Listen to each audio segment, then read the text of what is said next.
Hey everyone, and welcome to Almost Cancelled. I'm Peter, that is Connor, and we are going to talk about Arrow Season 5, Episode 21. It's called Honour Thy Fathers. Full spoilers for the episode, as always. The other disclaimer that I have to put at the start of Arrow is that we don't like Arrow very much. We've been kind of disillusioned with it over the last couple of seasons. Connor gets drunk to watch it. He is drunk for the review. So we kind of just have some fun. We make fun of it. We point out good things where it need to be because it's good things still happen occasionally. But just warning you, in case you're a big fan of the show, you want a more of a positive outlook. We're going to be a bit jaded and cynical. The rest of our videos are not like that. So try some of those if you want a more serious discussion. But here we are, and I think first things first. Thea has risen from the ashes. She is back. Frankly, I had to drink on her appearance because it's been so long that her inclusion feels like, I might as well make it part of the drinking game. Yeah. So just this one is that Chase sends Oliver a old corpse that was in concrete It's to pretty badass, isn't it? to his office, and they go searching for who this guy was. It turns out throughout the episode we find various bits of evidence that it was actually a person that Oliver's father murdered Hmm. 15 years ago, and then seemingly accidental from the security camera footage, but he did cover it up. He covered it up as if it was Yes. a crime, and I mean, it was a crime. It was manslaughter. okay, Let's not brush over that. you know what I mean. He covered it up as if he was guilty of intentional murder. Fucking Right. hell. He was worried of being convicted of first degree murder, and Yeah. he covered it up. And he apparently he was in the right, at least not morally, but in terms of he got away with it. So I mean, it yeah, worked, didn't it? it worked. But so obviously Oliver's disillusioned with this. He keeps like, "Oh, I can't believe my father's a killer." I'm like, "Oliver, you've killed plenty of people. Stop, shut up." Yeah, that and when your dad was revealing all this stuff to you, when before he shot himself, he was like, "Oh, I've done some terrible things. I'm not who you think I Yeah, am." that was the thing. As soon as this came up, and it's like, "Oh, the DNA says it was your father," he's like, "Oh no, he's framing him. It's not true. It can't be true. It's a lie. It's clearly a lie." I'm like, he literally said he regrets so much of what he's done before he killed himself, so that you could try and fix it. I mean, I'm not saying that's definite murder, but I think you have to accept the possibility that he may have killed someone. That's the thing. It's like, okay, maybe you don't jump straight to murder, but you have to accept he did some bad shit, and maybe he did kill a dude once or I mean, twice. as he brings up in the episode, he was in some way involved with the undertaking, which was the plot that would lead to a lot of death. Yeah, yeah. Just go back and watch season one, and I mean, I probably So, recommend that over watching this, frankly. I mean, well, honestly, I didn't hate the episode mainly because I like Chase's kind of almost Riddler-esque kind of plans where all these like crumbs lead to other things, and he's got these traps set up. Even though there's some really weird choices in how they were handled in this one. Yeah, but he's kind of fun still, isn't he? He is. Uh, I had two big. I mean, obviously, there was other problems, but I had two big, like, sort of choice problems with this episode. Just moments that were mishandled that really bugged me. So, Oliver and Diggle tracked down to where the body was found or whatever. It's an old Queen Industries building called Oliver Corp or Oliver. Oliver something, yeah. Yeah, it was Oliver something. And they go in to find and look around, and Chase had set a trap. The floor collapses, and then it shuts in on them, and then cement starts pouring in. That's a And pretty cool trap. it's a pretty cool trap, right? Meanwhile, Terrific and Canary are over. Not that she's calling herself Canary yet, admittedly, but you know what I mean, Dinah. They're over watching Cody Rhodes from the wrestling because he's back out of prison because they've let all the people that the DA Chase convicted that have been let out.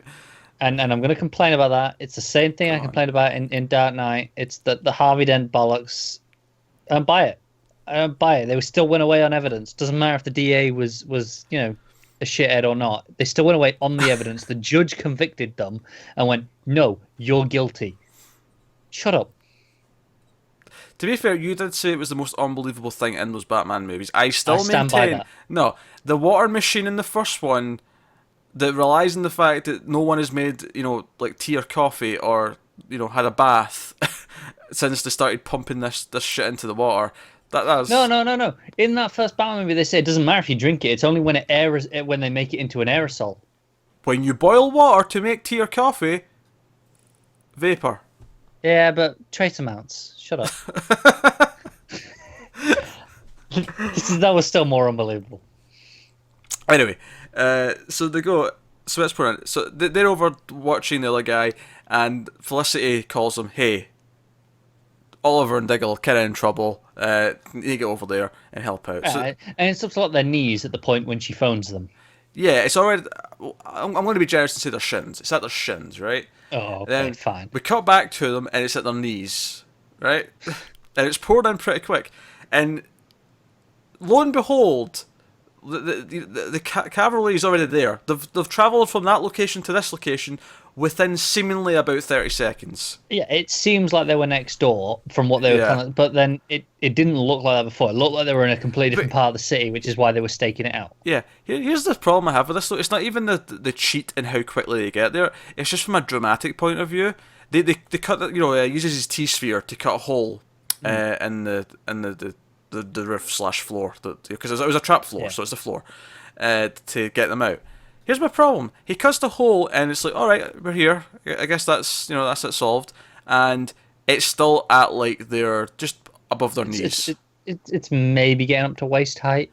Yeah, but it's not even at the point yet. Where, I think they had one little exchange of dialogue where Diggle assumes they're getting out. He's like, "Well, you're assuming we're getting out of this. We'll get out." And then literally the whole cut, and I'm like, there was no drama. Show some more of them in there going, hey, this isn't looking good. There's cement pouring up pretty high here. It should be hitting their chin by the time they get saved, just to make it dramatic. But at the very least, chest. But no, instead it feels like, there was no danger. They don't even act scared. They don't even act like, oh, we might die here. I mean, this is the thing. They brush it off going, nah, this ain't Chase's plan. And it's like, well, we're going to be fine. It's like, okay, maybe that's not his plan, but if you end up dying, he's going to take it anyway. Yeah, it was just a really, just from a drama point of view, they weren't building anything out of it. It was treated as if it was nothing, and as a result, it felt like nothing. Yeah. The other sort of filmmaking problem I had with the episode.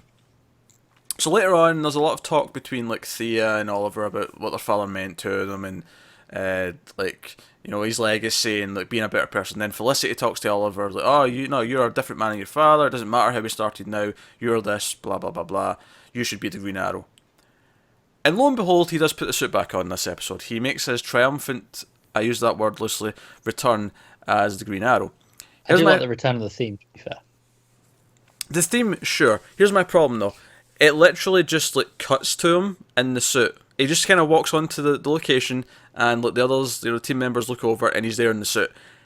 They do nothing. They do nothing to make this in the filmmaking to make this a notable moment. I agree, and I feel like that should have been the moment reserved for I'm going 1-on-1 with Chase. Yeah, they should have kept him in the shadows. Here's how I would have done it. Right, I'm going to give you a couple of options, but here's the one I'd have done. I would have done the one I can think of is in Dark Knight Returns, the comic. Yeah. Where there's almost a montage of you just see criminals getting grabbed, but you don't see Batman. Yeah, you just see stuff happening. Yeah, you see the effects of what's happening, but you don't see him. And then you eventually get to that page where they say Batman's back, and then it's the full page of this Batman in costume. Essentially, do that, right? Have just have the hand come out, have an arrow hit someone, but you don't see him. That's kind of what just happened in Shield. This week's episode where someone is doing some stuff around the base. Yeah. It's played in a very similar way to that. I've just build it up. Oh wait, why are we not seeing him? What's that? This is mysterious. And then you see an arrow hit, or even if you're not going to do that whole thing, right? Have a arrow hit something, and then have the camera pan round, and then he's there holding the bow.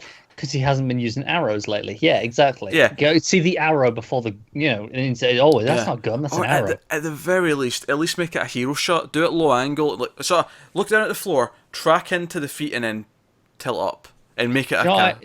I noticed the only person in the episode to get the hero angle of the low down looking up. Quentin. He was getting in all the scenes when he was with Renee, talking about his daughter and all that stuff. He was always the angle was looking up at him every time. and he was the only person who got it this episode that I recall. Weird. But I just think do something. It literally just cuts to him. I mean, the theme plays. You get the theme for the first time since he's worn the suit, but it's just like that was it. It was a nothing moment, and then now, admittedly, this next complaint is kind of nullified by the fact that at the end of the episode, it seems like this is all part of Chase's plan. So it's probably not a big deal, but it seems it. But the thing is, though, is it comes off as so easy that I cannot imagine for a second that Oliver really should go, wait a minute, this is part of your plan. This is all part of your master plan. So basically, Oliver reveals some information. They're fighting for a bit in a stairwell, and he's like, you don't even know what your father was seeing the lawyer about. And he's like, he was trying to disown you. He was trying to get you out of his life because you're crazy. You're an insane person. Yeah. It wasn't. He goes, it wasn't even because you were illegitimate. It's because you were insane. He wanted to give up on you. And Chase, without even asking, he doesn't even, like, because if this is a part of his plan, if he wanted to get caught, which, by the way, a lot of movies did that recently, and again, it's not as on the head as a lot, on the nose as a lot of the other things have stolen from the Batman movies, but the Joker did intentionally get caught in Dark Knight. I'm just pointing it out there. It was a thing.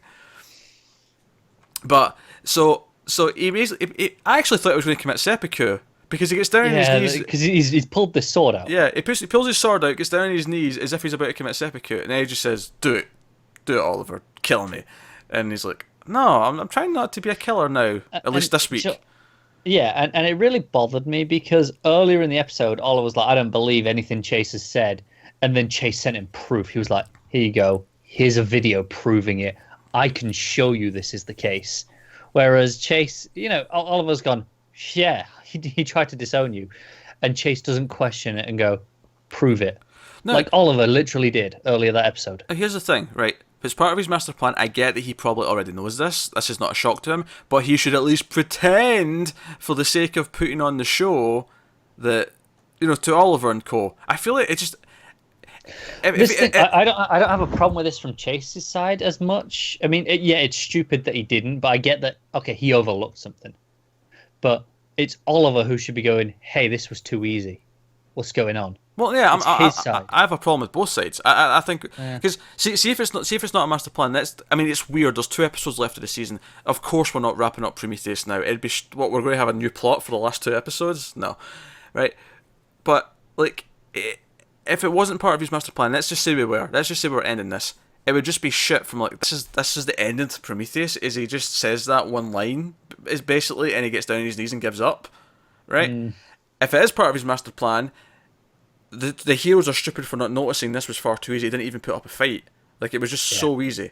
And then from Chase's point of view, he really should have put on more of a show to make that less obvious. The whole thing is just... it's all murky. Yeah. Do you know what I really hope happens? I hope that when Chase inevitably breaks himself out or whatever, someone breaks him out. Yeah, because we see him in his cell. He's got like a jumpsuit on. He's watched. This is why, because I already thought maybe this must be part of his plan. I said that during the scene when it was being too easy when he's getting on his knees. I said this has to be part of his plan. And then at the end when Oliver's doing his mirror, press conference, it cuts to Chase watching it in the cell because when you're in a cell they give you a TV, outside the glass so you can watch as much TV if you want. On day one. And it's convenience on the news channel, isn't it? Yeah. But he gives a smirk. He's like, this is all playing into his master plan. So we know for sure. I mean, I do kind of like his smirk. And because, after all, he has a man on the outside. He has Evelyn. That is true. We have not considered her. Well, why would the show forget to exist for long stretches of time? That is true. Yeah.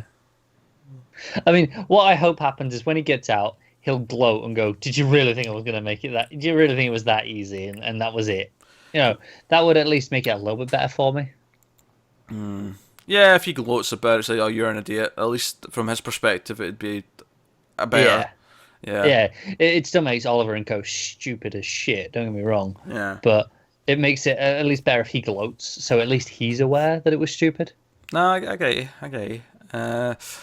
No, that makes some sense.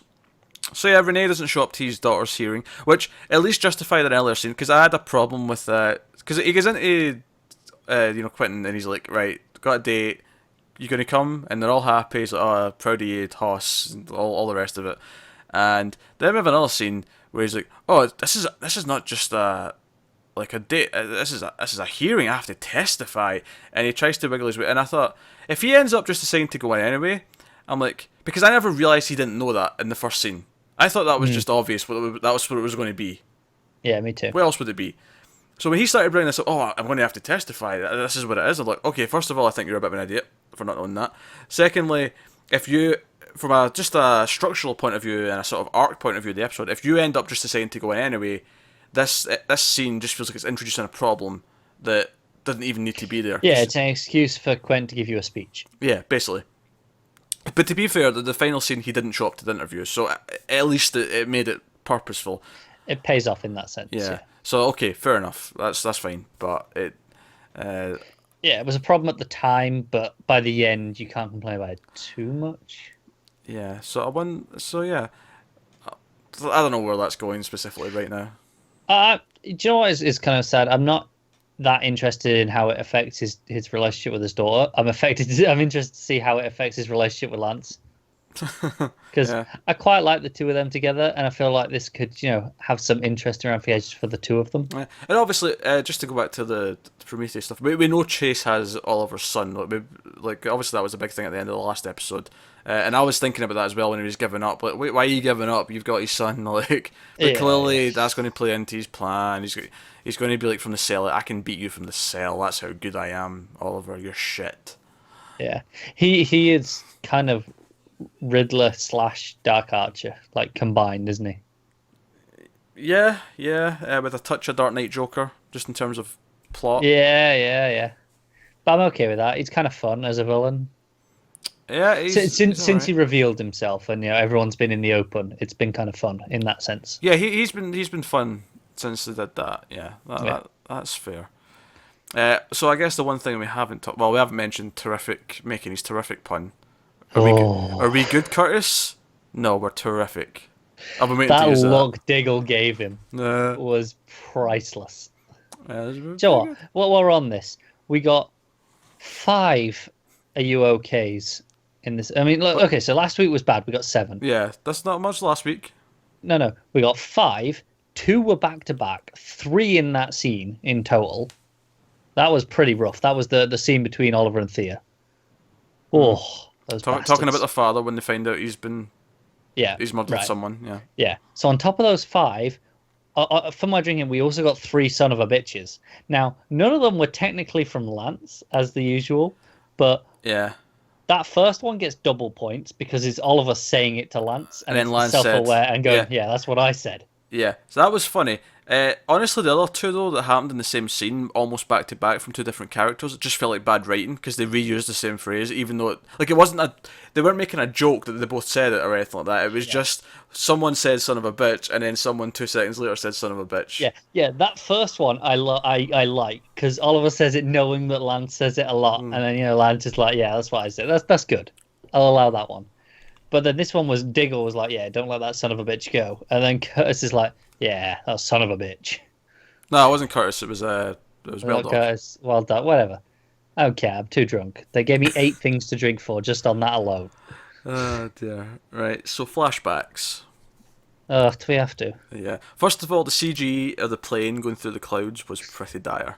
That's a new drinking rule. Whenever the CG is that bad. Yeah. So Oliver goes down to the island, and we have this really awkward moment where he just happens to find Deathstroke's mask lying on the beach. It just happened to wash up, didn't it? That's what they said. Symbolic. And because in the pilot we had Deathstroke mask with the arrow through it, he's like, oh, right, I'm going to set this up. And it was just kind of like, okay, because you had to set it up. And it's basically just them prepping for him, like, oh, I'm going to pretend I was on the island the whole time. That sells a story. To be fair, that was 90% of the flashbacks this episode was, oh, I was on the island, let's get this ready for episode 1. Oh yeah, it was. It was basically this just map everything. And obviously, Dolph Lundgren showed up at the end, so there'll be a little bit more plot on the island with him. But, Joy, we've been saying all season, like, wait a minute, he's meant to have that full beard and long hair, like, by the end of these flashbacks. Yeah. And we're getting really close because they said season 5 was the last year of the flashbacks. We have to be getting to that point. And they basically, I think they realised that at some point. So Anatoly gives him a bag, and I can't. Was he's a trickster. He's an actor or something like that. He said. That was ex KGB. XKGB, yeah, and he was a master of disguise. Was basically Yeah. the idea. And I'm like, oh great, he's got a fake beard. That means when you go back and watch the pilot of Arrow now, when you go back and watch the first one, you watch that and go, that's not a real long beard. That's a fake beard. Yeah, and it kind of gets away with it because obviously it is a fake beard in terms of it was a prop fake beard they put on him. Oh bullshit! No, no. No, I know. I'm not excusing it.